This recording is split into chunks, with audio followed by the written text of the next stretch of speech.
ధ్యానం కోసమై ఈ దినాన దైవ గ్రంథంలో నుండి ఎస్తేరు గ్రంథం 2వ అధ్యాయం. ఎస్తేరు గ్రంథం 2వ అధ్యాయము 21వ వచనం నుండి 23 వరకు మొదట చదువుకుందాం. ఆ తర్వాత మరి 2 వచన భాగాలు కూడా మనం చదువుకుందాం. ఎస్తేరు గ్రంథం 2వ అధ్యాయము 21వ వచనం నుండి 23 వరకు.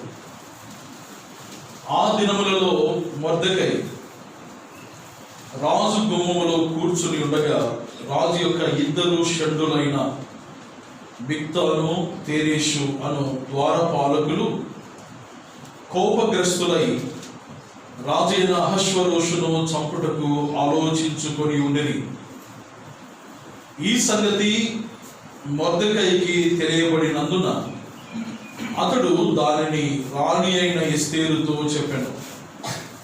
ఎస్తేరు మొర్దెకై యొక్క పేరట రాజునకు దాన్ని తెలియచేశాను. ఈ సంగతిని గురించి విచారణ కాగా అది నిజమాయను. అందుచేత వారిద్దరును ఒక చెట్టుకు ఉరి తీయింపబడిరి. ఇది రాజు ఎదుటనే రాజ్య సమాచార గ్రంథమందు రాయబడిన. ఆ తదుపరి 7వ అధ్యాయం 9వ వచనం.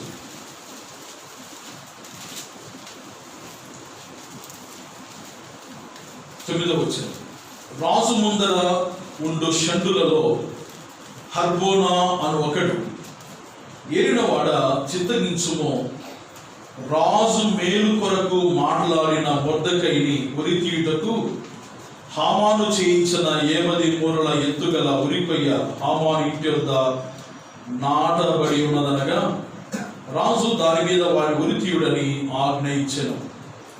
రాజు మేలు కొరకు మాట్లాడిన మొర్దెకై. ఆ తర్వాత 6వ అధ్యాయము మొదటి 12 వచనాలు చదువుతాం. ఆ రాత్రి నిద్ర పట్టకపోయినందున రాజ్యపు సమాచార గ్రంథము తెమ్మని రాజు ఆజ్ఞ ఇయ్యగా అది రాజు ఎదుట చదివి వినిపింపబడెను. ద్వారపాలకులైన బిగ్తాను తేరేషు అను రాజు యొక్క 2 నపుంసకులు రాజైన అహష్వేరోషును చంప యత్నించిన సంగతి మొర్దెకై తెలిపినట్టు అందులో రాయబడి ఉండెను. రాజు ఆ సంగతి విని ఎందు నిమిత్తము మొర్దెకైకి బహుమతి ఏదైనను ఘనత ఏదైనను చేయబడినా అని అడుగగా రాజు సేవకులు అతనికేమీ చేయబడలేదని ప్రత్యుత్తరం ఇచ్చారు. అప్పుడు ఆవరణములో ఎవరో ఉన్నారని రాజు చెప్పాను. అప్పటికి హామాను తాను చేయించిన ఉరికొయ్య మీద మొర్దెకైని ఉరి తీయింప సెలవిమ్మని రాజుతో మనవి చేయుటకై రాజనగర్ యొక్క ఆవరణంలోనికి వచ్చి ఉండెను. రాజసేవకులు ఏలినవాడ చిత్తగించుము, హామాను ఆవరణంలో నిలబడి ఉన్నాడని రాజుతో చెప్పగా రాజు అతని రాణీయుడని సెలవిచ్చినందున హామాను లోపలికి వచ్చాడు. రాజు గణపరచన అపేక్షించు వానికి ఏమి చేయవలనని రాజు అతను అడుగగా హామాను నన్నుగాక మరి ఎవరిని రాజు గణపరచన అపేక్షించునని తనలో తాను అనుకుని రాజుతో ఇట్లనేను, రాజు గణపరచన అపేక్షించు వానికి చేయతగినదేమనగా రాజు ధరించుకుని రాజవస్త్రములను, రాజు యొక్క గుర్రమును, రాజు తన తల మీద ఉంచుకును రాజ కిరీటమును ఒకడు తీసుకుని రాగా గనులైన రాజు యొక్క అధిపతుల్లో ఒకడు ఆ వస్త్రమును ఆ గుర్రమును పట్టుకొని రాజు గణపరచన అపేక్షించు వానికి ఆ వస్త్రమును ధరింపచేసి ఆ గుర్రం మీద అతను ఎక్కించి రాజవీధులు అతను నడిపించుచు రాజు గణపరచన అపేక్షించు వానికి ఈ ప్రకారముగా చేయతగునని అతని ముందర చాటింపువలెను.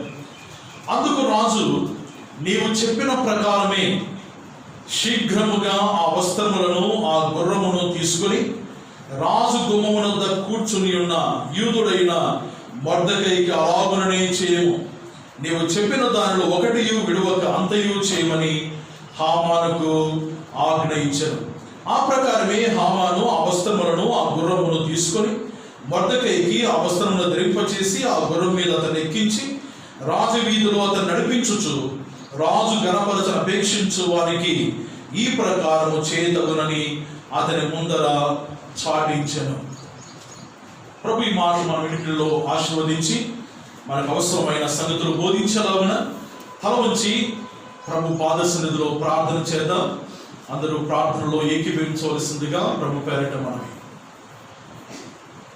కరుణా సంపన్నుడైన మా ప్రియ పరలోకపు తండ్రి,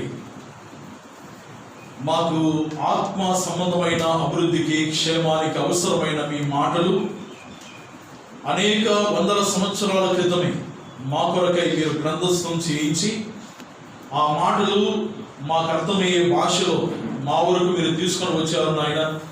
అందరి బట్టి మీకు స్తోత్రాలు చెల్లిస్తూ ఉన్నాను.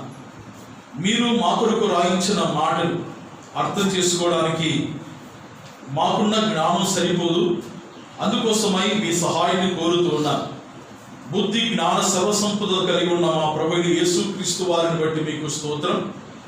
ఆ జ్ఞానము చేత దేవా మేము మీ మాటలు అర్థం చేసుకొని మా జీవితాలకు అన్వయించుకొని ఆ రీతిగా ఆత్మ సంబంధమైన క్షేమాన్ని మేము పొందడానికి మీరే సహాయం చేయవలసిందిగా ప్రార్థన చేస్తూ ఉన్నాం.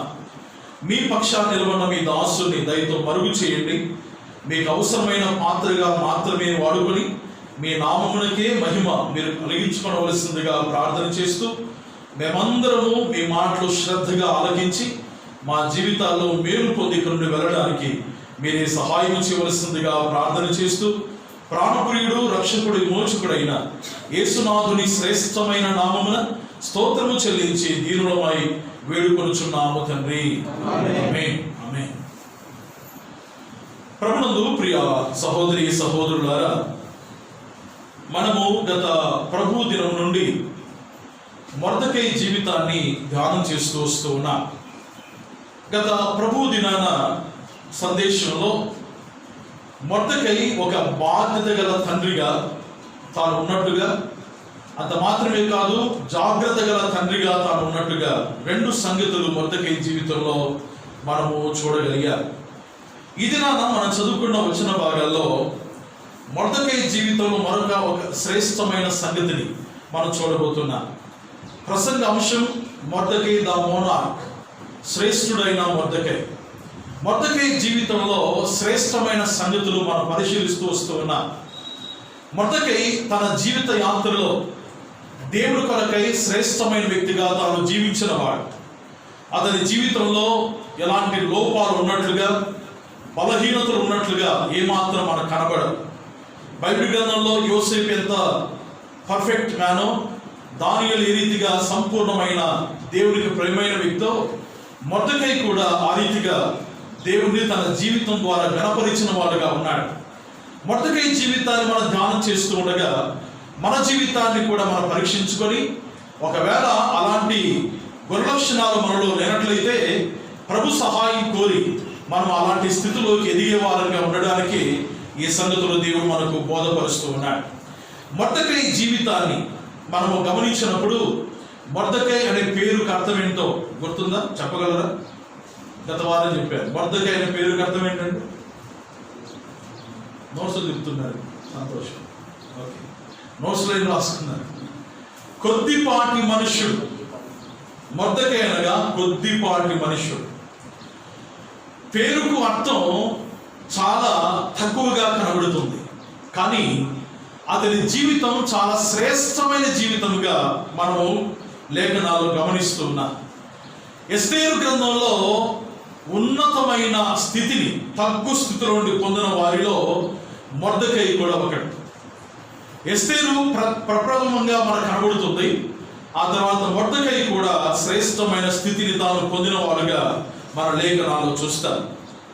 ఈ దినాన మనం చదువుకున్న వచ్చిన భాగాల్లో జరిగిన ఒక సంగతి వ్రాయబడింది.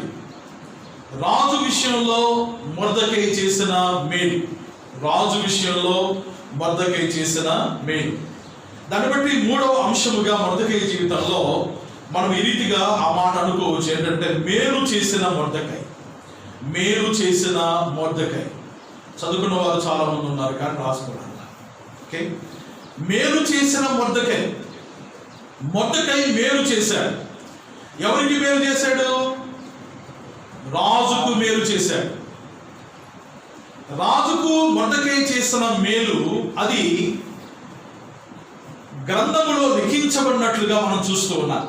మనం చదువుకున్న మొదటి భాగంలో ఆ మేలేంటో ఒకసారి మరలా మనం గమనిద్దాం. చూడండి, ఎస్తేరు గ్రంథం 2వ అధ్యాయం 21వ వచనంలో మనం గమనిస్తే, ఆ దినములలో మొర్దెకై రాజు గుమ్మములో కూర్చుని ఉండగా. ఎందుకు మొర్దెకై రాజు గుమ్మములో కూర్చొని ఉన్నాడు? మొర్దెకై అక్కడ ఏదైనా పని కలిగి ఉన్నాడా? రాజ సముఖంలో ఏదైనా ఉద్యోగం కలిగి ఉన్నాడా అంటే దానికి జవాబు మనం 3వ అధ్యాయంలో చూడగలం. మొర్దెకై రాజ సేవకుల్లో ఒకడుగా గుర్తించబడ్డాడు. చూడండి 2వ వచనం. కాబట్టి రాజు గుమ్మమునున్న రాజ సేవకులందరూ రాజాజ్ఞను సారముగా మోకాలుని హామానుకు నమస్కరించిరి. మొర్దెకై వంగకయు నమస్కారము చేయకయు ఉండగా. ఈ భాగంలో రాజసేవకుల్లో ఒకడుగా మొర్దెకై ఉన్నట్లుగా మనం చూస్తాం. రాజసేవకులు ఆ తర్వాత మొర్దెకైని ప్రశ్నించారు, ఎందుకు నువ్వు మొరకటం లేదు, ఎందుకు నమస్కారం చేయట్లేదు అన్నాడు. అంటే గుమ్మము దగ్గర ఉన్నవారు రాజసేవకులు. మొర్దెకై కూడా ఒకవేళ ఆ రాజ్యములో సేవకుడుగా నియమించబడ్డాడేమో. మనకు ఇతిమిద్దంగా స్పష్టంగా సంగతి రాయలేదు, కానీ 3వ అధ్యాయం 2వ వచనం ఆధారం చేసుకుని ఆలోచన చేస్తే రాజసేవకుల్లో మొర్దెకై ఒకడుగా మనము గమనించవచ్చు. అంత మాత్రమే కాదు, ఈ మొర్దెకై ఎల్లవేళలా రాజ గుమ్మములో తాను కూర్చుండి ఉండేవాడు. ఎస్తేరు రాణి అయింది. ఎస్తేరు రాణి కాకముందు అంతఃపురములో తాను ఎస్తేరుకు ఏమి జరుగుతుందో, ఎస్తేరు ఎలా ఉండేనో అని అనుదినము అక్కడ సంచరించేవారుగా మొర్దెకైని మనం చూస్తాం. ఆ తర్వాత ఎస్తేరు రాణి అయిన తర్వాత, అహష్వేరోషు రాజుకు భార్య అయిన తర్వాత మొర్దెకై గుమ్మములో తాను కూర్చొని ఉన్నవాడుగా మనం చూస్తాం. అతడు రాజసేవకుడు ఒకడుగా గుర్తించబడ్డాడు. అంత మాత్రమే కాకుండా ఆ రాజ్యంలో లిఖించబడుతున్న గ్రంథంలో మొర్దెకై పేరు కూడా చేర్చబడడానికి కారణం ఏంటంటే మొర్దెకై చేసిన మేలు. మనం 7వ అధ్యాయం చూసాం. అక్కడ షండుడు చెప్తున్న మాట ఏంటంటే, హర్బోనా అనే ఒక వ్యక్తి చెప్తున్న మాట ఏంటంటే, రాజు మేలు కొరకు మాట్లాడిన మొర్దెకై అని చెప్తున్నాడు. రాజు మేలు కొరకు మాట్లాడిన వాడు మొర్దెకై. ఎందుకు? రాజు కోసం మొర్దెకై ఏం మాట్లాడాడు, ఏం మేలు చేశాడో 2వ అధ్యాయం మనం చూసుకున్నాం. గమనించండి 21వ వచనంలో, రాజు యొక్క 2 షండులైన బిగ్తాను తెరేషు అను ద్వారపాలకులు కోపగ్రస్తులై. వీరి కోపం ఎందుకు వచ్చిందో మనకు రాయబల్లా. ఎందుకు వీరు కోపడుతున్నారు రాయబల్లా. ఎవరి మీద వీరు కోపడుతున్నారు? రాజు మీద కోపడుతున్నారు. మళ్ళా రాజు వీరికి సరైన జీతం ఇచ్చాడో లేదో, సరిగా పోషించాడు లేదో, ఏ విధంగా చూసుకున్నాడో, ఒకవేళ ఏమైనా కోపం వచ్చి అరిచాడో, వారు చేసిన తప్పును ఏమైనా గుర్తించాడో మనకేమీ రాయబడలేదు. కానీ 2 షండులు అంటే నపుంసకులుగా ఉన్నారు. ఎస్తేరు గ్రంథంలో చాలా మంది నపుంసకులు కనబడతారు. ఈ కన్యకలందరూ సిద్ధపడుతున్నప్పుడు కొంతమంది నపుంసకులు ఉన్నారు. ఆ తర్వాత రాజ సముఖంలో సేవ చేయడానికి రాజు ఎదుట ఎల్లప్పుడూ ఉండడానికి కొంతమంది నపుంసకులు ఉన్నారు. ఈ రీతిగా నపుంసకులు ఎస్తేరు గ్రంథంలో చాలా మంది కనబడతారు. వారి పేరు కూడా రాయబడ్డాయి. ఎందుకు? పరిశుద్ధాత్మ దేవుడు వారి పేరు రాయించాడు. నేడు దినాన ఒక పేరు గురించి నేను ఆలోచన చేస్తుండగా కొన్ని మంచి సంగతులు కనబడ్డాయి. హర్బోనా అనే షండుని సంగతి. అతను నపుంసకుడే, కానీ అతను చాలా శ్రేష్టమైన గుణాలు కలిగిన వాడుగా ఈ ఎస్తేరు గ్రంథంలో మనం చూస్తాం. తర్వాత ప్రభుచిత్తం అయితే ఆ వ్యక్తి జీవితాల గురించి మరలా మనం ధ్యానం చేస్తాం. ఈ భాగంలో 2 షండులైన బిగ్తాను తెరేషు వారిద్దరు ద్వారపాలకులుగా ఉన్నారు. ద్వారం దగ్గర సెక్యూరిటీ గార్డ్స్ అన్నమాట. ఈ సెక్యూరిటీ గార్డ్స్ గా ఉన్న బిగ్తాను తెరేషు వీరిద్దరు రాజును చంపాలని ఆలోచన చేసుకుని ఉన్నారట. ఎవరు చంపాలని? రాజును చంపాలని. వారు ఉండేది ఎక్కడ? ద్వారపాలకులుగా ఉన్నారు. ఎవరి సముఖంలో ఉన్నారు? రాజు సముఖంలో ఉన్నారు. ఎవరి ద్వారా పోషించబడుతున్నారు? రాజు ద్వారానే పోషించబడుతున్నారు. వారికి ఉద్యోగం ఎవరు ఇచ్చారు? రాజే ఇచ్చాడు కదండి. రాజు సముఖంలో ఉండి రాజు ఇచ్చిన ఉద్యోగాన్ని చేస్తూ రాజు చేత పోషించబడుతూ రాజ సంరక్షణలో ఉన్న 2 షండులు, 2 నపుంసకులు రాజునే చంపడానికి ఆలోచన చేసి ఉండిరి. వారిద్దరూ ఆలోచన చేసుకొని ఇంకా రెడీగా ప్లాన్ వేసుకొని ఉన్నారనమాట, స్కెచ్ చేసుకొని ఉన్నారు, ఎప్పుడు చంపాలా రాజుని, ఎప్పుడు చంపాలని. వారిద్దరూ అలాంటి ఆలోచన చేసుకొని ఉన్న సంగతి మొర్దెకైకి వినబడింది. మొర్దెకై వినలా, మొర్దెకైకి వినబడింది. అంటే రాజసేవకుల్లో ఎవరో ఒకరు కదండి మొర్దెకైకి ఆ సంగతి తెలియజేసి ఉంటారు. ఎందుకు మొర్దెకైకే తెలియజేశారు అంటే అక్కడ మనము అర్థం చేసుకోవాల్సిన సంగతి ఏంటంటే, ఇప్పుడు మొర్దెకై కుమార్తె ఎస్తేరు రాణిగా ఉంది. ఎస్తేరుకు మొర్దెకైకి సంబంధం ఉన్న సంగతి, అనగా వారిద్దరి మధ్య తండ్రి కూతురుల సంబంధం ఉన్న సంగతి రాజసేవకులు ఎరిగిన వారుగా ఉన్నారేమో. ఆ కారణం చేత రాజసేవకులు మొర్దెకైకి ఆ సంగతి చెప్పారేమో. ఏదేమైనా రాజును చంపడానికి ఇద్దరు ఆలోచన చేసిన సంగతి మొర్దెకైకి తెలుపబడింది. ఇప్పుడు రాజు చంపబడబోతున్నాడు అనే వార్త విన్న మొర్దెకై తాను మౌనంగా ఉండలేకపోయాడు. నాకేం పట్టిందిలే అనే నిర్లక్ష్యంతో తాను ఉండలేదు. రాజు చంపబడబోతున్నాడు, వారిద్దరు ఆలోచన చేసుకున్నారు అన్న సంగతి మొర్దెకై చెవిన ఎప్పుడైతే పడిందో, చూడండి 22వ వచనంలో, ఈ సంగతి మొర్దెకైకి తెలియబడినందున ఇది తెలిసిన తర్వాత మొర్దెకై చేశాడు. ఏం చేశాడు చూడండి, అతడు దానిని రాణి అయిన ఎస్తేరుతో చెప్పాడు. ఎస్తేరు మొర్దెకై యొక్క పేరిట రాజునకు దానిని తెలియజేశాడు. ఆ తర్వాత ఈ సంగతి గురించి ఎంక్వైరీ జరిగింది. కమిటీ వేశారు, ఎంక్వైరీ చేశారు. చేసిన తర్వాత అది నిజమైందని తెలుసుకున్నారు. నిజ నిర్ధారణ కమిటీ అది నిజమైందని తేల్చారు. తెలిసిన తర్వాత ఆ సంగతి గ్రంథంలో రాయబడింది. ఆ ఇద్దరు ఆలోచన ఎవరైతే చేశారో రాజును చంపాలని, వారిద్దరిని ఒకే చెట్టుకు ఉరి చేశారు. ఎస్తేరు గ్రంథంలో 3 ఉరులు కనపడతాయి కదండి. ఇద్దరిని వేసిన ఉరి, ఆ తర్వాత హామాను వేయబడిన ఉరి, 3 ఉరులు కనబడతాయి. ఇద్దరు ఉరి తీయబడ్డారు. అయితే ఆ సంగతి రాజ సముఖంలోనే రాజ్య సమాచార గ్రంథం అందు రాయబడింది. రాజ్య సమాచార గ్రంథం అంటే రాజ్యానికి సంబంధించిన సమాచారం అంతా అక్కడ రాయబడుతూ ఉంటుంది. దాన్ని మినిట్స్ బుక్ కూడా అంటారు. అంటే ప్రతి నిమిషానికి ఏం జరుగుతుందో ఆ సంగతులు రాజు సముఖంలో రాయబడుతూ ఉంటాయి. ఇప్పుడు అన్య దేశస్థుడైన చెరలో ఉన్న మొర్దెకై పేరు కూడా ఇక్కడ రాయబడింది. రాజ్య సమాచార గ్రంథంలో మొర్దెకై పేరు రాయబడింది. ఇతని పేరు రాయబడడానికి కారణం ఏంటంటే మొర్దెకై చేసిన మేలు. మొర్దెకై మేలు చేశాడు. రాజు సంహరించబడకుండా, రాజు మీద ఉన్న ప్రాణాపాయమును తప్పించడానికి, రాజుకు కీడు కలగకుండా మొర్దెకై తన వంతుగా మేలు చేసిన వారుగా మనం చూస్తాం. బైబిల్ గ్రంథంలో ఒక మాట ఈ రీతిగా రాయబడింది, గమనించండి. మనము యోహాను పత్రిక 3వ పత్రిక 1వ అధ్యాయం 11వ వచనాన్ని మనం చదివితే అక్కడ ఒక శ్రేష్టమైన మాట ఈ రీతిగా రాయబడింది. చూడండి, మనందరం తెరిచి ఆ మాట చదువుకుందాం. యోహాను 3వ పత్రిక 11వ వచనం. ప్రియుడా, తీసారు అందరూ? యోహాను 3వ పత్రిక పేజీ నంబర్ 226, పేజీ నంబర్ లేదు అక్కడ. యోహాను 3వ పత్రిక 11వ వచనం. ప్రియుడా, చెడు కార్యములను కాక మంచి కార్యములను అనుసరించి నడుచుకొనుము. మేలు చేయువాడు, గమనించారా? మేలు చేయువాడు ఎవరి సంబంధి? అందరూ చెప్పాలి. మేలు చేయువాడు, అందరూ చెప్పాలి. మేలు చేయువాడు ఏం చెప్పమంటున్నాను? అందరూ చెప్పండి అంటున్నా. అంటే ఏం చెప్పమని నేను చెప్పింది చెప్పాలి. అంటే మేలు చేయువాడు దేవుని సంబంధి. ఇప్పుడు చెప్పండి, మేలు చేసేవాడు ఎవరండి? గట్టి చెప్పాలి. ఆకలి అవుతుందా? మేలు చేసేవాడు ఎవరు? కీడు చేసేవాడు ఎవరు?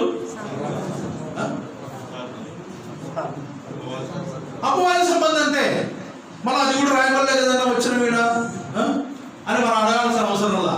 మేలు చేసేవాడు దేవుని సంబంధి, కీడు చేసేవాడు అపవాది సంబంధి. దేవుడికి ఆపోజిట్ అపవాది కదండి. దేవుడికి ఆపోజిట్ అపవాది. కాబట్టి మేలు చేసేవాడు దేవుడి సంబంధి. ఇప్పుడు మొర్దెకై ఏం చేశాడండి? మేలు చేశాడు. ఎవరి సంబంధి మొర్దెకై? దేవుని సంబంధం. ఇప్పుడు మనం ఎవరి సంబంధం? సౌండ్ తగ్గింది. మనం ఎవరి సంబంధం అండి? అందరూ చెప్పాలా? అక్కడ లాస్ట్లో చెప్తున్నారా ఇంతకు? అమ్మా మనం ఎవరి సంబంధం? దేవుడి సంబంధం. మాస్కులు బట్టి దేవుడికి స్తోత్రం. మీరు ఏం పలుకుతున్నారు, ఎదురు కదిలిస్తున్నారా సార్ కనపడడం వల్ల. ఓకే, ఆ స్వరం మాత్రం మైకి వెళ్ళకూడదు కాబట్టి మీకు వెళ్ళకూడదు. మేలు చేసేవాడు దేవుడి సంబంధి. మనమందరం ఎవరి సంబంధం అండి? దేవుడి సంబంధం. మనం ఏం చేయాలి? అదే ఏం చేయాలి? మనం ఎవరికి మేలు చేయాలి? ఎవరికి మేలు చేయాలో చూస్తాం. ఇతరులకి వెళ్ళండి, మనకు మనం మేలు మస్తు చేసుకుంటాం. ఇతరులకు మేలు చేయాలి. అదే మనకు మనం చాలా చేసుకుంటుంటాం కదండి. మనమే పౌడర్ రుద్దుకుంటాం, మనమే సబ్బు రుద్దుకుంటాం కదా, అన్ని మనమే చేసుకుంటాం కదండి. మేలు ఇతరులకు చేసేవారుగా ఉండాలి. అందుకోసం ఇక్కడ రాయబడింది ఆ సంగతి అంతా. మొర్దెకై తాను మేలు చేసిన వాడుగా ఉన్నాడు. ఆ మేలు రాజు బ్రతకడానికి సహాయపడింది. ఆ మేలు రాజు సజీవుడిగా ఉండడానికి సహాయపడింది. ఆ మేలు రాజ్యము నెమ్మదిగా ఉండడానికి సహాయపడింది. ఆ మేలు యూదుల రక్షణ కోసం సహాయపడింది. ఆ మేలు ఎస్తేరు గొడ్రాలు కాకుండా, ఎస్తేరు విధవరాలు కాకుండా సహాయపడింది. ఎంత మేలు జరిగిందో చూడండి. ఒక్క కార్యం మొర్దెకై చేశాడు, దానివల్ల ఎంతమంది మేలు పొందారు. ఒకవేళ అహష్వేరోషు రాజు చంపబడి ఉంటే యూదుల పరిస్థితి ఏ రీతిగా ఉండేది? అహష్వేరోషు చంపబడి ఉంటే ఎస్తేరు పరిస్థితి ఏ రీతిగా ఉండేది? అది మన ఊహకు అందని పరిస్థితి అండి. మొర్దెకై చేసిన మేలు అహష్వేరోషు రాజుకు మాత్రమే కాదు, ఆ రాజ్యానికే మేలు చేసిన వాడుగా మొర్దెకై మనం గమనించాలి. మేలు ఒకసారి చేశామంటే దాని ద్వారా అనేకులు మేలు పొందుతారు. చేసే ఒకే మేలు కానీ దాని ఫలితం అనేక మంది అనుభవించడానికి ఆస్కారంగా ఉంటుందండి. కాబట్టి ప్రభునందు ప్రియ సోదరి సోదరులారా, దేవుని సంబంధికులుగా మనము మన జీవిత యాత్రలో మేలే చేయాలి కానీ ఏం చేయకూడదు? ఎంతమంది కీడు చేయకుండా ఉన్నారు? కీడు చేయకుండా, కీడు అంటే నష్టం చేయకుండా, ఇతరులు ఇబ్బంది పెట్టకుండా, చిన్నగా లేసండి ఒకదాంతా రైట్ చేయించండి. దేవుని పిల్లలుగా మనం మేలే జరిగించే వారుగా ఉండాలి కానీ కీడు మాత్రం చేయకూడదు. కీడు ద్వారా ఇతరులు ఏమైతారు? ఇబ్బందులు పాలవుతారు. కీడు ద్వారా ఇతరులు నష్టపోతారు. కీడు ద్వారా ఇతరులకు నెమ్మది ఉండదు. కీడు ద్వారా ఇతరులు సుఖంగా జీవించలేరు. కీడు ద్వారా వారు ఏమవుతారు? మనకు దూరం అవుతారు కదండి. కీడు ద్వారా మన ముఖం కూడా చూడరు. మన ముఖం చూడడానికి కూడా వారు ఇష్టపడరు కీడు చేస్తున్నామంటే. అదే మేలు చేసామనుకోండి, ఎప్పుడెప్పుడు కనపడతామా అని మనకెళ్ళి చూస్తూ ఉంటారు. మనతో మాట్లాడడానికి వారు ఇష్టపడతారు, వాళ్ళు ప్రేమించడానికి ఇష్టపడతారు, మన క్షేమాన్ని కూడా విచారించడానికి ఇష్టపడతారు మనం మేలు చేసినప్పుడు. అయితే కీడు చేసామా మనకు అందరూ దూరం అయిపోతారండి. ఇప్పుడు మొర్దెకై ఆ దేశంలో ఒక ప్రముఖమైన వ్యక్తిగా కావడానికి, ఒక శ్రేష్టమైన వ్యక్తిగా పిలువబడ్డానికి కారణం ఏంటంటే మొర్దెకై తాను చేసిన మేలు అనేది చాలా ప్రాముఖ్యమైనది. రాజు మీద ఉన్న ఆ కీడును తాను తొలగించిన వాడిగా ఉన్నాడు. మొర్దెకై గిల్లాలు పెట్టే రకంగా మేలు చేసే రకం. కొంతమంది చెప్తారు, కొంతమంది కదా చెప్పేటోళ్ళు ఉంటారు. ఇప్పుడు మొర్దెకై ఏం చేశాడు? ఎస్తేరుకి చెప్తే ఎస్తేరు పోయి రాజుకి చెప్పింది. కొంతమంది చెప్పేటోళ్ళు ఉంటారు, ఏం చెప్తారు? అది చెప్పేది ఎట్లుంటుంది? గిల్లలు పెట్టి నీకు చెప్తాంటారు అన్నమాట. మేలు చేయడం కాదు, అర్థమైందని చెప్పే భాష మనకెందుకు అర్థం కాదు? అదే బాగా అర్థమైంది దీనికంటే, వాక్యం కంటే కదండి. కొంతమంది చెప్పినట్టే ఉంటుంది. అమ్మా ఆ సంగతి నీకు తెలుసా? ఏ సంగతి? ఆ సంగతి. ఏ సంగతి అమ్మా? ఆ సంగతి. ఏంటంట? అట్టంట. మేలు ఉండనే ఉండదు. దాని ద్వారా ఈ వ్యక్తికి ఆ వ్యక్తికి మధ్య ఏమేసినట్టుంటే పచ్చి గడ్డి వేస్తే మండేటట్టు ఉంటుంది అనమాట. అంటే ముందే పచ్చి గడ్డి అంటుకుంటుంది, అది అంటగదు. కానీ ఈ మాట ఏం చేస్తుందంటే చాలా పవర్ఫుల్ అనమాట. ఇంకా అగ్ని కంటే మించింది, ఇంకా పెట్రోల్ కంటే మించింది. ఒక్కసారి అంటుకుంటుంది అంతేగా. గిల్లాలు పెట్టుకొని ఉంటారు కొంతమంది. మనం మేలు చేసేవారుగా ఉండాలి కానీ గిల్లాలు పెట్టినోళ్ళుగా ఉన్నారా? గిల్లాలు పెట్టినోళ్ళు ఇక్కడ ఏం అమాయకులు ఎక్కడ పడుతుంటారు. అబ్బో చాలా బుద్ధిమంతులు అన్నట్టు ఎప్పుడు పెట్టింటాడో బుల్లా పెట్టింటాడు అంతే, ఎప్పుడు గీసింటాడు అగ్గిపుల్ల గీసింటాడు అంతే, ఏమైనట్టే ఉంటారు. మళ్ళా వాళ్ళిద్దరు కొట్లాడుకుంటున్నాను అనుకో, కొట్లాడుకున్నా దేవుని పిల్లడు కదా అన్న, అబ్బో పెట్టింది ఎవరు? నువ్వు కాదు, నువ్వు కాదు పెట్టింది. మళ్ళీ బుద్ధిమంతులు కన్నా అంటే దేవుని పిల్లలు అంత గట్టిగా అరచుకోకరన్నా, అరచుకోమని చెప్పింది నువ్వే కదా. మళ్ళీ బుద్ధిమంతులు లెక్క మాట్లాడుతున్నాయి కదండి. దేవుని పిల్లలు మనం మేలు చేయాలి కానీ కీడు మాత్రం చేయకూడదు. ఈ భాగంలో మొర్దెకై మేలు చేశాడు. దేవుని సంబంధులు మేలు చేసేవారుగా ఉంటారు. ఇంతకు ఎవరికి మేలు చేయాలి? ఎవరికి మనం మేలు చేయాలి? మన బంధువులు అయితే కదండి మేలు చేయొచ్చు, మన చుట్టాలైతే మేలు చేయొచ్చు, మన ఇంట్లోకైతే మేలు చేయొచ్చు. ఎందుకు? వాళ్ళు మళ్ళీ చేస్తారు కాబట్టి. ఇప్పుడు నేను చాలాసార్లు చెప్తా ఉంటాను, పెళ్ళిళ్ళకి పోయిన తర్వాత ఏం పెడతారు? అన్నది నాకు తినక ముందు గారు ఏం పెడతారమ్మా? చదివింపులు పెడతారు. చదివింపులు అంటే చదివించి పెట్టడం. ఓకే, చదివింపులు పెట్టిన తర్వాత మళ్ళీ వాళ్ళని పెళ్లి పిలుస్తాం. ఉద్దేశం ఏముంటుంది? మళ్ళా మళ్ళీ ఈ కరోనా వచ్చి చాలా మంది ఇబ్బంది పెట్టిందంట పెళ్లిళ్ళు చేసుకుంటున్నాను. ఒక ఆయన అన్నాడు మొన్న, ఒక పెళ్ళికి పోతే ఏమంటున్నాడంటే, అన్న ఈ కరోనా వచ్చి మా బంధువులు ఎవరు రాలేదు అంటే, రాలేదే, మా పెళ్ళిళ్ళు చూడలేదే, వాళ్ళు సంతోషంలో పాల్గొ ఈ బాధలే, రాకపోయింది పెట్టకపోయింది. అంటే ఇప్పుడు పెట్టారంటే ఉద్దేశం ఏంది? మళ్ళా పెడతారు అనే ఉద్దేశమే కదండి. ఇప్పుడు మేలు మనం ఎవరికి చేస్తాం? మేలు ఎవరైతే మేలు చేయగలరో వారికి మనం మేలు చేయడానికి ఇష్టపడతాం. ఇప్పుడు ఇంటికి వచ్చినాను, కీ ఇచ్చినాం, లేకపోతే వాళ్ళ ఇంటికి పోతే ఇయ్యగలనుకో, ఆ రోజు ఇస్తే అదే పని కీ చేసి ఇస్తే కానీ గిన్నెలు కూడా పోయకపోయేది అనుకుంటాం లేదా? అంటే ఆ పొద్దున ఇచ్చినప్పుడు ఏ ఉద్దేశంతో ఇచ్చినాం మనం? మళ్ళీ ఇచ్చారనేనా ఉద్దేశం అదేనండి. ఇప్పుడు అలాంటి మనుషులైన వాడు ఆ ఇంటికి పోయినప్పుడు వాళ్ళు ఇయ్యలేదనుకో, అసలు ఆలోచన చేస్తారు దాని సంగతి. ఎందుకు ఆలోచనకు వస్తారంటే, నేను ఇస్తానని ఇచ్చిన నాకు వెంటనే పెట్టు, నాకు ఇయ్యని ఇలా. ఇప్పుడు దేవుడి గ్రంథంలో ఎవరికి మేలు చేయాలని రాయబడిందంటే, మేలు చేసేవారికి మేలు చేయకూడదంట. ఎవరికి చేయాలని రాయబడి నంబర్ 1 చూడండి, ఎవరికి మేలు చేయాలి. లూకా సువార్త 6వ అధ్యాయం. అందరూ వినాలి, ముఖ్యంగా సహోదరులు బాగా వినాలి ఈ సంగతులు. లూకా సువార్త 6వ అధ్యాయం, లూకా సువార్త 6వ అధ్యాయం 27వ వచనం. వినుచున్న మీతో నేను చెప్పున్నదేమనగా, ఇప్పుడు కూడా వింటున్నారా? చేయకపోయిన పర్లేదు, వినండి. అది దొరకటాలు కదా మళ్ళీ మాకు ఎల్లుండేది. ఓకే, లూకా సువార్త 6వ అధ్యాయం 27వ వచనం. వినుచున్న మీతో నేను చెప్పున్నదేమనగా, మీ శత్రువులను ప్రేమించుడి, మిమ్మును ద్వేషించు వారికి ఏం చేయాలి? ఎవరికి మేలు చేయాలండి? తప్ప ఇలా కనబడుతుంది తప్ప అన్నారు అనుకో, వాళ్ళకి ఏం చేయాలా? ఏమ్మా ఏం చేయాలి? తృణీకరిస్తున్నారు అనుకో, వాళ్ళకి ఏం చేయాలా? చూసినా వాళ్ళే మస్తు చూసినా కానీ ఓ బో అన్నారు అనుకో, వాళ్ళకి ఏం చేయాలి? మనం దానన్నా టీ తెపోదన్నా. ఎవరైతే ద్వేషిస్తున్నారో, ఎవరైతే మనం లెక్కాజమ లేకుండా మాట్లాడుతున్నారో, నా కోడి కాలి గోడికి సమానంగా ఉంటుంది. ఒక కాలి గోడ అంటే ఇది, ఈ గోటి కూడా సమానం కదంట, ఎదురు ఉండాలి. అంటే ఈమె ఏదంతా పోలుస్తుంది? ఆమెను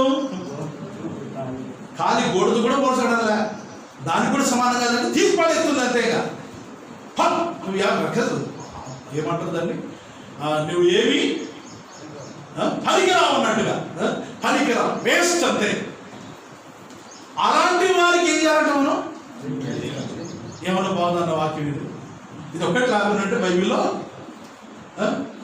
కొంతమంది సహోదరులు అనుకుంటున్నారు ఇటు కూడా ఉంటుందా బైబిల్లో? ఇటు కూడా ఉంటుందమ్మా, ప్రభు నమ్ముకుంటే ఊరికే పోతాంలో పర్వకు అనుకున్నారని వస్తుంది. ఇవన్నీ చేస్తేనే పోయేది పర్వకు కదండి. ఎవరైతే ద్వేషిస్తున్నారో వారికి మనం మేలు చేసేవారుగా ఉండాలి. ఉదాహరణ బైబిల్ గ్రంథంలో ఒకరి పేరు చెప్పండి, అందరూ కలిసి ఒకరి పేరు చెప్పండి, అందరూ చెప్పండి. అంతే కదా. యోసేపు ద్వేషించబడ్డాడు లేదండి. యోసేపును అన్నలు చూడ్డానికి ఇష్టపడ్డా. యోసేపు పేరెత్తుతానే వీళ్ళకు వాళ్ళంతా ఇవి జర్లు వాడుతున్నాయి అన్నమాట. అట్లా ఉంది పరిస్థితి. వాళ్ళ పేరు తాకమ్మా, వాళ్ళ పేరెత్తానే అసలు వాళ్ళంతా ఒక రకంగా ఎత్తుందండి. ఏమంటే ఇది యోసేపు అంటే అన్నలకు కూడా అలాంటి పరిస్థితి. కానీ యోసేపు ఏం చేశాడంటే మేలే చేశాడు. తండ్రి కేర తీసుకోమంటే తీసుకుపోయాడు. సరే అమ్మేశాడు. అగ్ని దేశంలో రాజు అయ్యాడు. యోసేపు ప్రధాని అయ్యాడు. ఇప్పుడు ఆహారం కోసం వచ్చాడు. ఇచ్చాడా లేదా? మేలు చేశాడా లేదా? దేవుని బిడ్డనా కాదా? అందరూ చెప్పండి, దేవుని బిడ్డనా కాదా? మనం మేలు చేస్తున్నాం వల్ల ఎత్తేయడానికి మాత్రం ప్రశ్న ఉంటాం. అప్పుడు పెడితేనే అన్ని చోట్ల తింటివే నా ఇంట్లో కదండి. మేలు చేసే విషయంలో మనం ఎవరైతే ద్వేషిస్తున్నారో, ఎవరైతే మనం లెక్క లేకుండా చూసుకుంటున్నారో, ఎవరికంటే మనం లెక్క లేదో అలాంటి వారికి మనం మేలు చేసేవారుగా ఉండాలని దేవుని గ్రంథం రాయి. ద్వేషించే వారికి. రెండో మాట చూద్దాం. అదే లూకా సువార్త 6:35 వచ్చింది. 6:35 మీరైతే ఎట్టి వారిని గూర్చేయడం నిరాశ చేసి కొనక మీ శత్రువులను ప్రేమించుడి. మేలు చేయండి. ఎవరికి చేయాలంట? శత్రువులకు మేలు చేయాలి. నంబర్ 1 ద్వేషించే వారికి మేలు చేయాలి. రెండవదిగా శత్రువులకు మేలు చేయాలి. శత్రువులు ఎలా ఉంటారు? ఎవరు ఉంటారన్నా? నీ పక్కన ఉన్నారన్నా? ఏసన్న మన పక్కన ఉన్నారన్న. నా పక్కన ఎవరు? ఏసన్న పక్కన. ఓకే, మనకు ఎవరైతే శత్రువులుగా ఉన్నారు, మనమంటే ఎవరైతే శత్రుత్వం చూపుతున్నారు అలాంటి వారికి మనం మేలు చేసేవారుగా. భక్తులు ఒక ఉదాహరణ చెప్పండి. ఒక భక్తుల ఉదాహరణ. శత్రువులకు మేలు చేసిన వాడు దావీదు. అమ్మా నేను కూడా అదే రాస్తాను.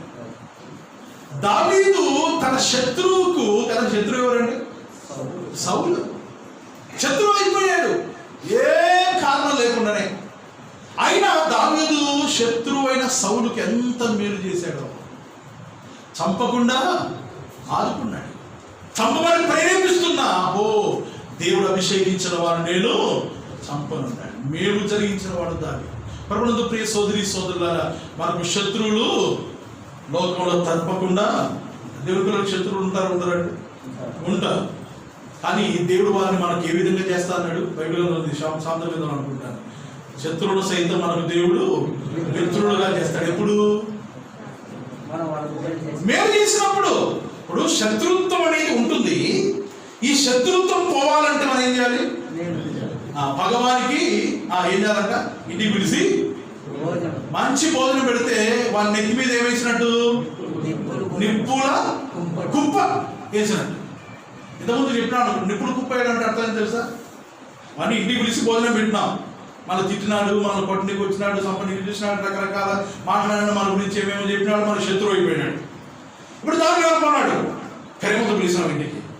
వచ్చేసి పోదురా బలవంతంగా వచ్చినాడు. బాగా సమృద్ధిగా భోజనం పెట్టినాం. ఇప్పుడు మన మీద వాడు శత్రుత్వం చూపిన వాడు భోజనం పెట్టినాము. ఇప్పుడు భోజనం పెట్టిన తర్వాత ఏం చేసినట్టంట? నెత్తి మీద నిప్పుల కుప్ప పోసినట్టు. బయట అందులో ఉంది.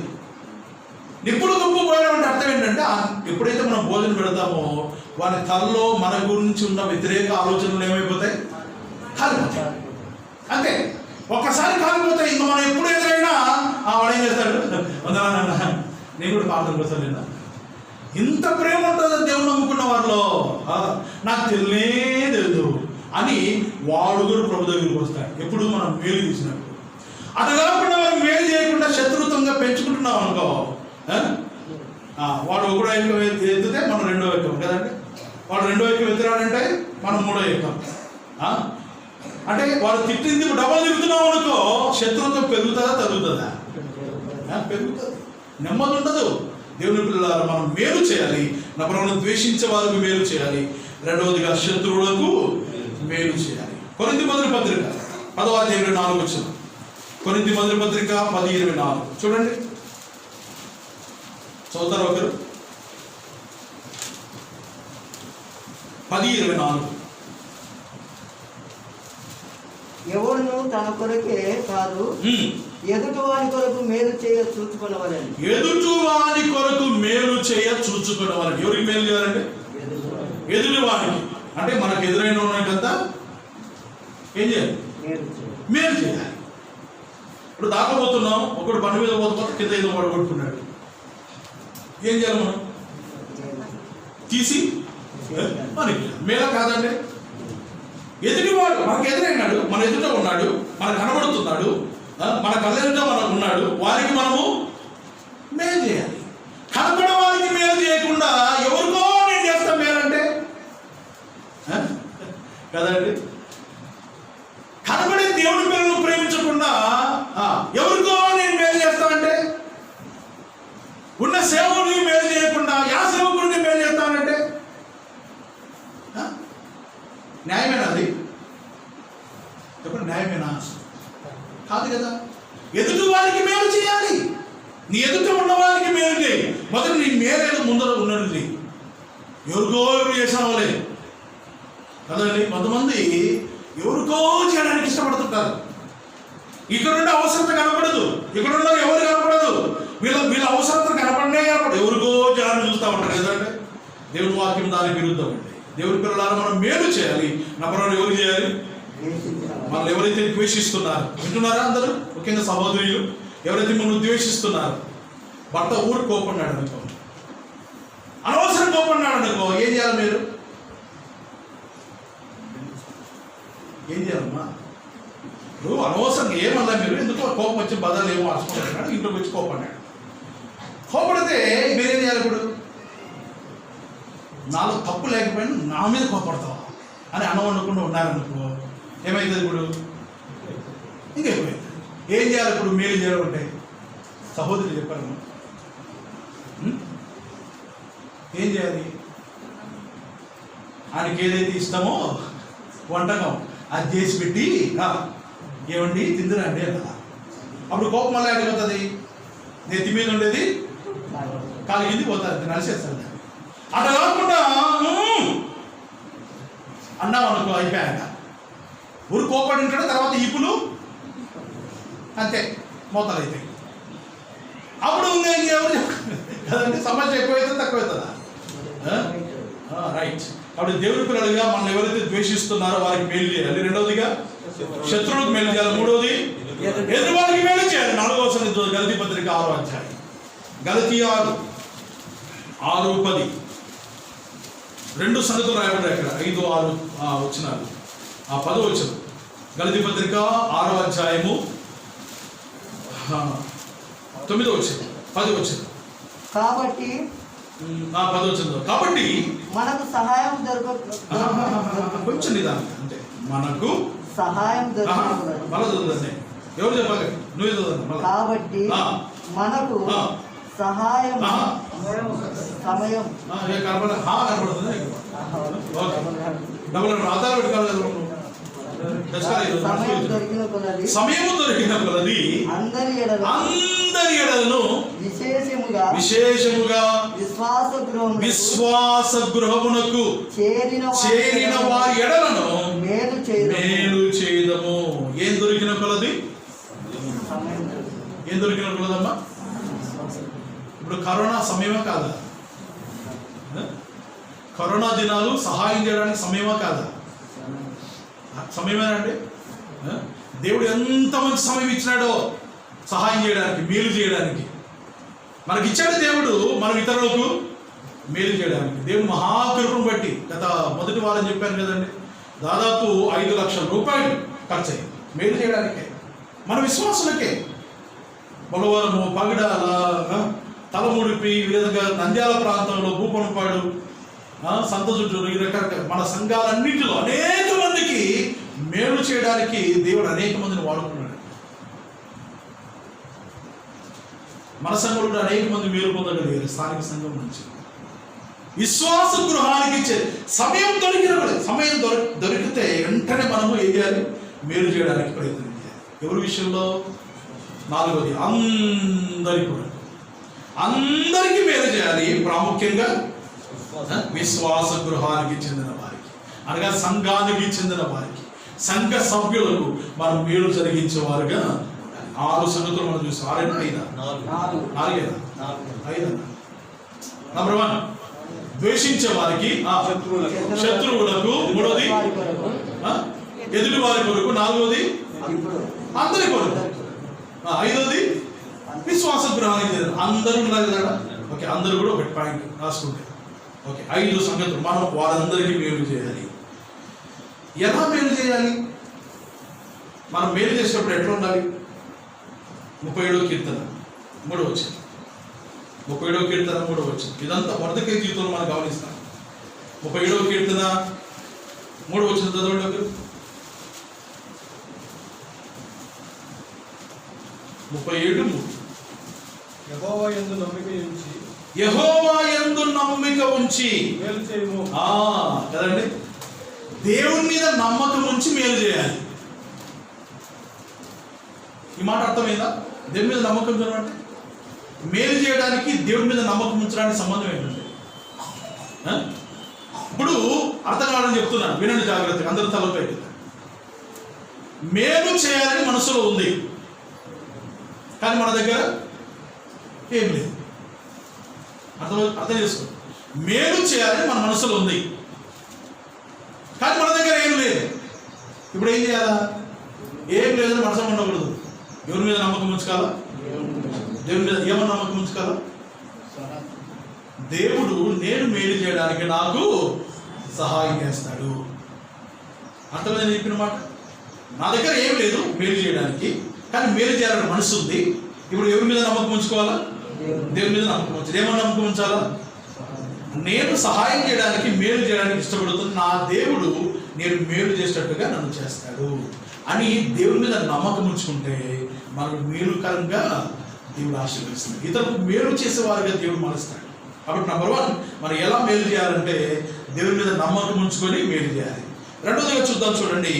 2వ గలతీ పత్రికలోని 6వ అధ్యాయం మనం చదువుకునేంత వరకు 9వ వచనం చదవండి, 10వ వచనం చదవండి, అంత పై వచనం చదవండి. గలతీ 6:9. మరొకటి తెలుస్తారా? తెస్సలోనికీయుల పత్రిక 2వ పత్రిక 3:13. గలతీ 6:9. మనము మేలు చేయుట యందు విసుకక యుందము. ఎట్లా మేలు చేయాలండి? విసుకకుండా మేలు చేయాలి. చెప్తారు అందరూ ఒకసారి, ఎట్లా మేలు చేయాలి? అందరూ చెప్పాలి, లాస్ట్ ఉంటారు కూడా. విసుకకుండా అంటే మాటికి యాసిరిక్ అనేది రానే రాకూడదు. మేలు చేసేటప్పుడు ఒకసారి మేలు చేసినాం, మళ్ళా అక్కడ ఏర్పడింది, మళ్ళీ ఏం చేయాలి?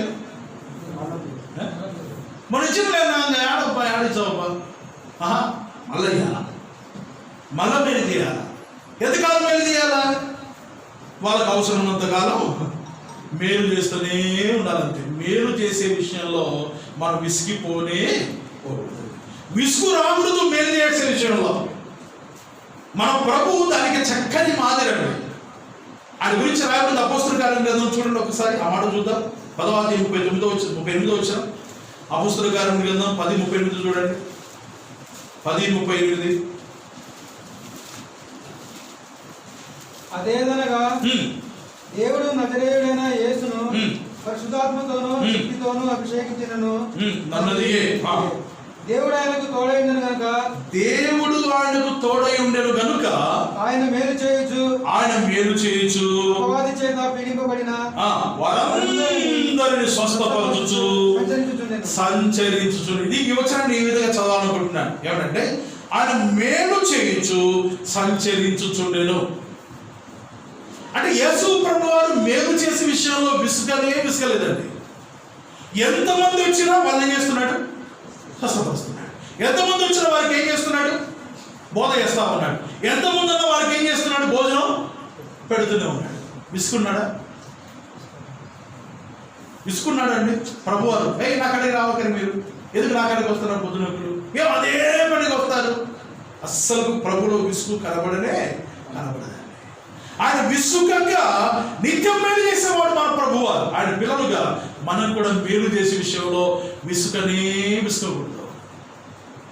ఆ మధ్య కరోనా దినాల్లో మనము సరుకులు పంచుతున్నప్పుడు కొంతమంది నాతో అన్నారు, కొంతమంది మా తమ్ముడు నా తోడేళ్ళు ఏమన్నాడంటే, కాదన్నయ్య ఈ ఊళ్ళో పనిచేస్తున్నాడు కాంట్రాక్ట్ తీసుకుని ఒంగోలు అబ్బాయి 2-3 సార్లు ఇంటి దగ్గరికి వచ్చాడు.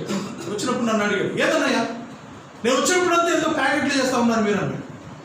అది అయిపోయింది, మళ్ళీ చేస్తున్నాం రెండోసారి, మళ్ళీ మూడోసారి అదే పని చేస్తున్నారు మీరు అన్నాడు. ఇంకా అదే పని, మా పని అదే.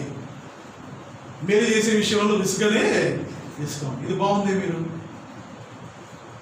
దేవుని పిల్లలు మనం అలాంటి సాక్ష్యాన్ని పొందాలంటే, ఒకసారి మేలు చేసినామంటే మనం ఎంత తప్పిపోతామో రెండోసారి మేలు చేయాలంటే చెప్పాలి. ఇప్పుడు ఒకసారి చేసింటాం, అప్పుడు చేసినప్పుడు అను 10 మందికి నేనే 10 మందికి ఇక్కడ ముందు 8 మంది ఉండేది కదా, 8 మందికి నేనే. రెండోసారి మేలు అన్న అదేనా మన 8 మందికి మేలు చేసి కదన్నా, మళ్ళీ వాళ్ళు చాలా అక్కర్లు ఉన్నారన్నా, మళ్ళా అప్పుడు చెప్పుకుంటూ ఎంతమందికి ఇప్పుడు చెప్పుకోనికి మళ్ళీ చెప్పుకోవచ్చు. మళ్ళీ ఇప్పుడు తగ్గా కొంచెం చదువుడా ఎవరు ఇంకా మూడోసారి మన కనపడే అన్న నా ఎదురైతానే ఇంకా జాక్సన్ ఎదురైనాడు అదొకటి చెప్తాడు. ఇంకా కష్టం ఉండదు. ఇంక ఎప్పుడు ఇదేనా ఇప్పుడు బతికే అది మన బతికే అది. దేవుని పిల్లలుగా మనం మేలు చేసే విషయంలో విసుగనే. దేవుని మీద నమ్మకం ఉంచుకొని మేలు చేయాలి, విసుగకుండా మేలు చేయాలి. 3వ మాట రోమపత్రిక 16:19. రోమపత్రిక 16:19లో ఒక మాట రాయబడింది. ఆ మాట చాలా ప్రాముఖ్యమైన మాట. రోమపత్రిక 16:19 వారి విషయంలో పౌలు కోరుకునే కోరిక అన్నమాట. మీ విధేయత అందరికీ 16:19 చదువుతున్నారు. మీ విధేయత అందరికీ ప్రచురమైనది కనుక మిమ్మల్ని గురించి సంతోషించున్నారు. ఓకే, గమనించండి. మీరు మేలు చేయ విషయమై జ్ఞానులను. చాలా థ్యాంక్ యూ. మేలు చేసే విషయంలో మనం ఎట్లా మేలు చేయాలంటే జ్ఞానముతో మేలు చేయాలి. ఎంత నేను చెప్పాను కదా, ఎదుటిన వారికి మేలు చేయకుండా. నాయన చెప్తుండే, ఇంట్లో తలగొట్టి నెక్కి నూనె ఉండదట. శేఖరాన్ని గుర్తుందా? వీడి మిసాలకు మాత్రం సంపన్నుడు ఉండే మిసాలు నూనె పెడతాడు. ఇంట్లో మాత్రం తలకు ఆడవాళ్ళకు నూనె పెట్టడానికి ఉండదట.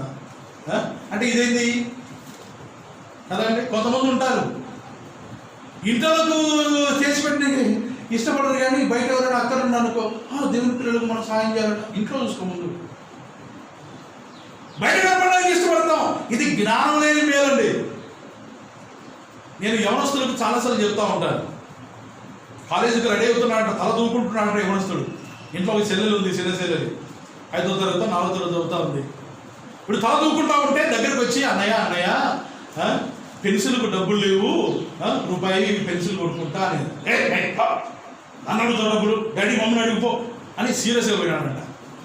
పోయి కాలేజీకి పోతా బుక్ స్టోర్ కాడికి పోయి ఒక మంచి పెన్ను కొన్నాడంట. బుక్ స్టోర్ మంచి పెన్ను, మీ బుక్ స్టోర్లో ఎంత మంచి పెన్ను ఉంటే అది ఏమన్నాడు. తీసుకున్నాడు, కాలేజీలో పోయి కూర్చున్నాడు ఇంగ్లీష్ బెంచ్లో. ముద్ర బెంచ్ అమ్మాయికి ఇస్తున్నాడంట. Presentation, birthday presentation.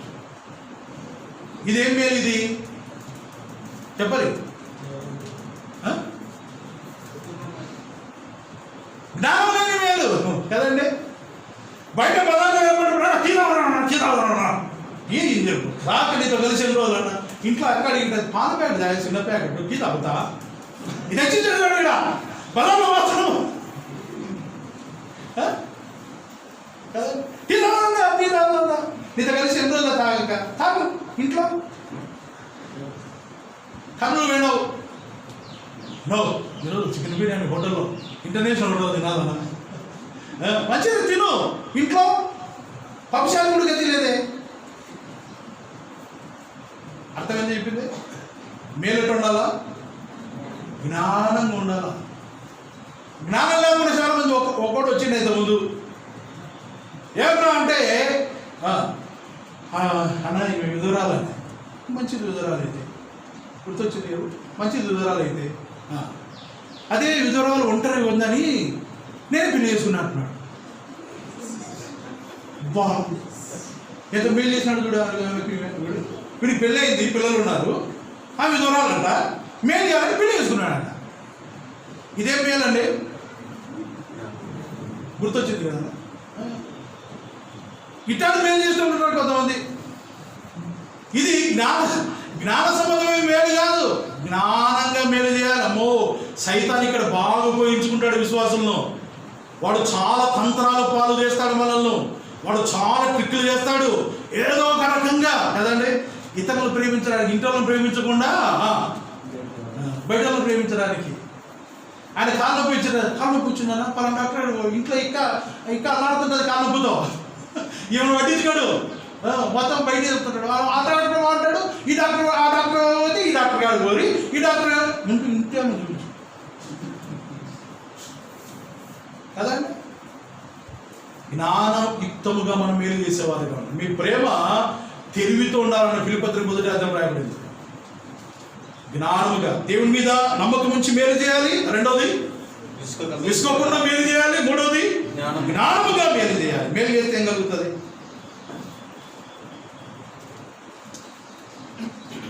ఏం కలుగుతుంది? టైం 3 మాటలు చూపిస్తాను. నంబర్ 1 మత్తయి సువార్త 25:34. మత్తయి సువార్త 25:34. ధవళ సింహాసన తిరుపతి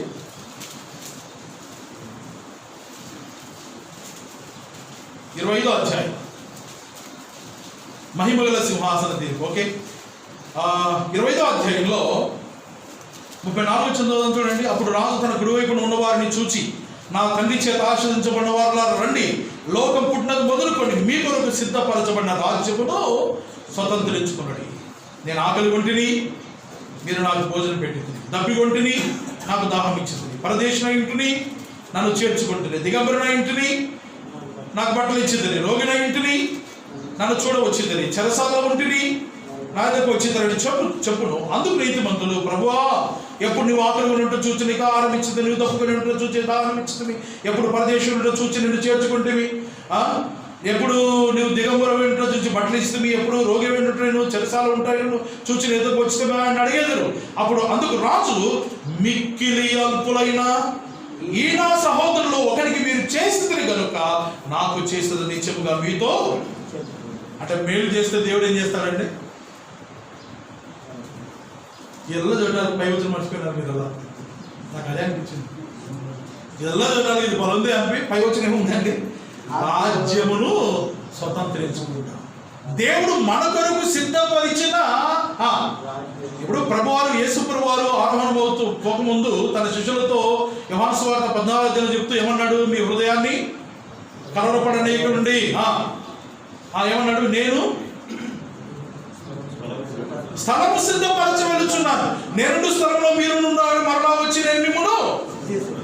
ఇప్పుడు ప్రభువారు అక్కడ ఏం చేస్తున్నారు? స్థలాన్ని, మన రాజ్య స్థలాన్ని ఆయన సిద్ధపరుస్తా ఉన్నాడు. ఇప్పుడు దాన్ని మనం స్వతంత్రించుకోవాలంటే ఈ లోకం మనం ఏం చేయాలంటే మేలు చేయాలి. ఎవరికి మేలు చేయాలి? ఇక్కడ సహోదరులకు మేలు జరిగించాలి. బట్టలు లేకపోతే బట్టలు, ఆహారం లేకపోతే బాధలు ఉన్నారు, ఏం చేయాలి? వెళ్ళి ఓదార్చాలి. చెరసాలు ఉన్నారు, ఏం చేయాలి? ఒక ఆయన చెరసాలు అంటూ పోలే, నేను పోకపోతే మొత్తం అడిగినాడు, పంచాయతీ పెట్టించా ఒకటేసారిగా. పోతే పంచాయతీకి ఆ సంఘస్థులు అడిగిరి, ఏమన్నా పోలేదంటే అంటే ఎందుకు పోలేదు చెప్పినప్పుడు వాళ్ళు కూడా మేము కూడా ఎందుకు పోతామన్నా అన్నారు. లాస్ట్ అటోలో కానీ పోవాల్సిన అవసరం లే. సహోదరులు దేవుని కొరకు నమ్మకంగా జీవించేవారు కదండి. చెరసాల్లో ఉంటుంది నా దగ్గరికి మీరు, రోగిన ఇంటిని నేను నన్ను చూడవచ్చింది కదండి. లోకమును మనం జీవించే కాలంలో మన తోటి వారికి మనం మేలు జరిగించేవారు. మన సంఘంలో ఎవరైనా హాస్పిటల్లో ఉన్నారనుకోండి, ఏం చేయాలి? మనం వాట్సాప్లో మెసేజ్ పెట్టింటాం, ఏమని?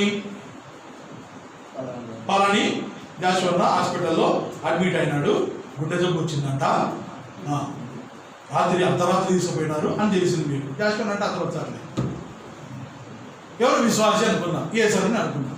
ఏసరికి రెండు జబ్బులు వచ్చింది. దామకేం బాధపడ్డాడు. ఏసరికి రెండు జబ్బులు వచ్చింది. హాస్పిటల్ అడ్మిట్ అయ్యాడు. ఎవరండి ఏసన్నా గౌండా వేసన్నా